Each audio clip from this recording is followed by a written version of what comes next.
Eto nga pala yung araw na birthday ng tatay kong kalbo. Medyo maulan nga pala nung araw na to, pero kahit ganun ay samahan mo nyo pa rin ako sa vlog ko na to. Syempre sa tuwing magsisimula yung vlog ko ay nandito na naman ako sa trabaho. At yan nga, kakatapos nga lang pala neto ng shift ko. Kaya babiyahin na nga pala ako neto pa uwi. Pero bago nga yun ay dumaan muna kami rito ng motor ko na si Snow sa may Union Bank para mag-withdraw. Kailangan ko nga pala ng pera dahil may mga bibilhin ako. Kaya ayan nga, pagtapos ko mag-withdraw ay nagsimula na ulit ako netong bumiyahe. Basa nga pala neto yung kalsada dahil medyo lumakas yung ambon pagdating ko rito sa may Montalbounce. Ay hindi na pala siya Montalbounce dahil konti na lang yung mga lubak sa kalsada. Dito nga pala ako niyan pumunta sa may Double L para bumili ng mga party needs, kaso sarado pa. Kaya naghanap na lang ako ng iba at dito nga pala ako napadpad. Bumili nga pala ako neto ng mga lobo at lettering para sa happy birthday. Hindi nga pala ako neto nakaalis agad dahil lumakas yung ambon, kaya eto natamang patila na muna ako. Tinatamad nga pala ako neto magsuot ng kapote guys. Nang medyo tumila na nga yung ulan ay namili na nga pala ako niyan dito sa may palengke. Ayan nga, kung makikita nyo nga, pang pansit nga pala yung mga binili ko.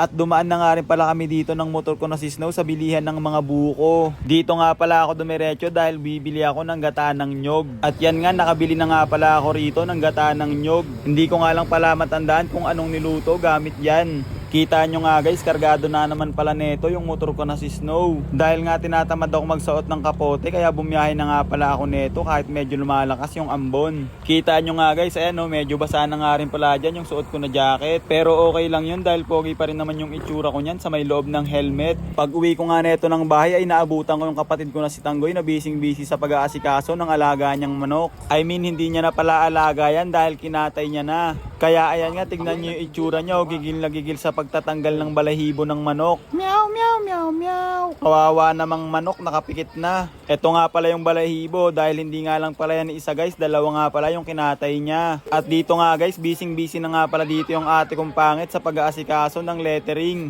Ayan na nga, nakasabit na yung happy birthday.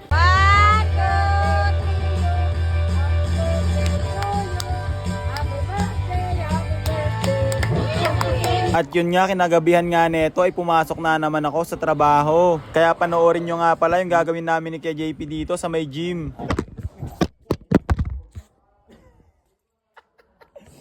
Kupal. Ikaw ba? Ay.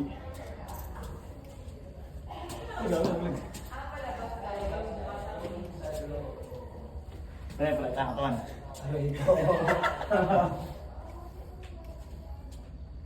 Ease.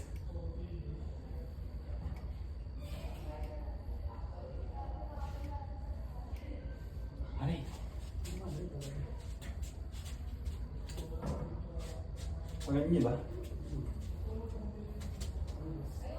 Tandaan. Nalaban mo yung baba.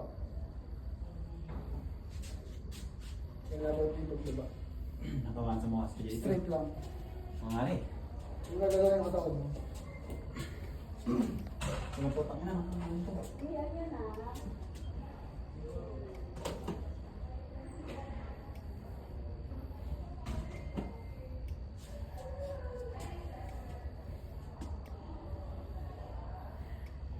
Bilang mo.